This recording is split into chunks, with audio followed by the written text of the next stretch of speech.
All right, everybody, welcome back. Ready for another deep dive? Absolutely. Always ready to dive in. Well, today we're tackling something a little different. Riddles. You know those brain-tickling word puzzles? Yeah, the ones that make you groan and then grin when you finally get them. Exactly. And we've got a whole treasure trove of riddles from all kinds of sources, like Parade Reader's Digest, even a YouTube video. Really covering all the bases, huh? We are. But here's the twist. We're not just going to solve them. Oh, no, we're going to break them down. Deconstruct the riddle, so to speak. You got it.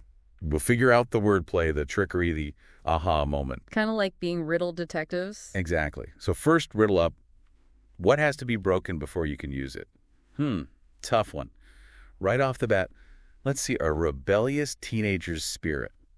That's good. Right. Or how about a piggy bank when you really need that spare change? Clever, but not quite it. You're thinking along the right lines, though, with that breaking idea. So what is it? The answer is an egg. An egg, of course. Yeah. You have to crack it open to use it for baking or scrambling. Yep. And that's what makes this riddle work. It plays on that word broken. We usually think of it as a bad thing. But in this case, it's necessary, makes you think differently. Exactly. Okay, ready for round two? Hit me with it. Yeah. All right. I'm tall when I'm young, and I'm short when I'm old. What am I? Ooh, that's a good one. Okay, let me think. Is it a giraffe? They start tall, but maybe they shrink as they get old. Interesting theory. Never thought about that. Or wait, I know a TikTok trend. They're huge for a while, and then they fade away. You're on a roll with these creative answers, but the real answer is a candle. A candle. Oh, right. It burns down as it gets older. Huh. Duh. Makes total sense. This one's all about perspective, making you think about age in a physical way. Like a visual metaphor. Exactly. Ready for another one? Absolutely. Bring it on. Okay, this is a classic. What month of the year has 28 days? Oh, I know this one. It's got to be February. Right. It's the shortest month. You're right about February having 28 days, but the answer is actually all of them. Wait, what? Every single month has at least 28 days. Ah, you got me. That's such a sneaky trick question. Riddles love to play with our assumptions. We get so focused on the shortest month, we forget about the rest. All right, got to be more careful next time. Okay, what's next? What is full of holes but can still hold water? Think about this one carefully. Okay, full of holes, but holds water. A colander. Wait, no, that's for draining water. Close, but not quite. Ooh, I know a net. Like a fishing net. It has holes, but it catches fish in water. Another good try, but the answer is even simpler. It's a sponge. A sponge. Of course, how did I miss that? It's porous, but absorbs and holds water. This riddle highlights how we tend to overthink things.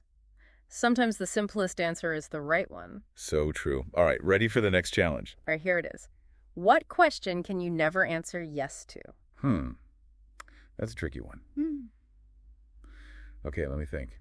Are you going to share your dessert? Because the answer is always no, I'm not sharing my dessert. Huh. I like your thinking, but there's a more universal answer to this one. Okay, what is it? The question is, are you asleep yet? Ah, that makes sense. If you're asleep, you can't answer. Exactly. He uses logic and the situation itself to make it impossible to answer yes. That one's pretty clever. All right. What's the next riddle? What goes up and never comes down? Ooh, okay. Let's see what goes up and never comes down. Is it hot air balloon? Well, a hot air balloon can come down. You need it to in order to land. True. Good point. Okay, then how about hope? It can soar, but never really disappear, right? That's a lovely thought, but the answer is actually something a bit more grounded. It's your age. My age, of course. It only goes up, never down, no matter how much we wish it would sometimes. It's a reminder that some things are constant and inevitable. And on to the next riddle.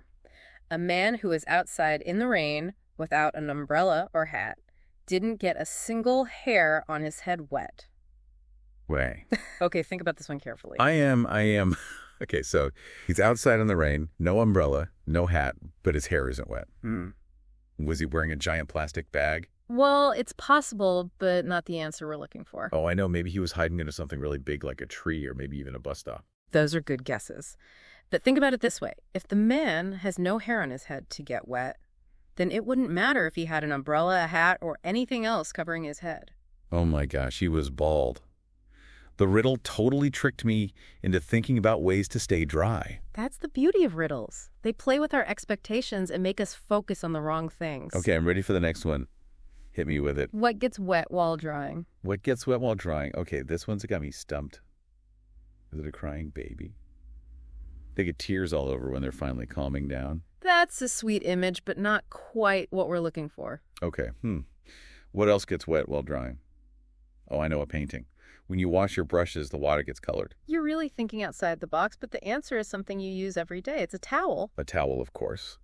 It absorbs water to dry things off, so it gets wet in the process. It's a riddle that makes you think about the duality of actions. Sometimes things have opposite effects simultaneously. Deep stuff. Okay, ready for riddle number 9. All right. What has a head and a tail, but no body? What has a head and a tail but no body? Hmm. Is that really long, boring speech? It has a beginning and an end, but no real substance. I can see where you're going with that one. Or maybe a bad joke. Starts with a setup, ends with a groan, but there's no punchline in the middle. Those are great examples of metaphorical heads and tails, but the answer is much simpler. It's a coin. A coin. Of course, heads and tails. It's right there in front of us. This one's all about taking something familiar and looking at it from a different angle. And now for the final riddle right. You got it. What can travel all around the world without leaving its corner? Travel all around the world without leaving its corner. Okay, let's see. Is it my imagination? It can go anywhere, but I'm still sitting right here. That's a good one. It definitely fits the description. Or wait, I know it's a piece of gossip. It stays in one place but spreads everywhere. Both great answers, but the actual answer is something much smaller. It's a stamp. Stamp. Of course, it sticks to the letter but travels all over the world. It highlights how something small and seemingly insignificant can have a big impact. That was a great one to end on. So what do you think? Were those riddles tough, or were you a riddle-solving master? Whether you cracked them all or got totally stumped, hopefully you had some fun with it. We sure did. And maybe you learned a little something about wordplay logic and thinking outside the box. Remember, riddles aren't just about finding the right answer. They're about exercising your mind and looking at things from different perspectives. So keep those brains sharp, keep playing with words, and keep asking questions. And maybe even try making up some of your own riddles. Who knows, you might discover a hidden talent for wordplay.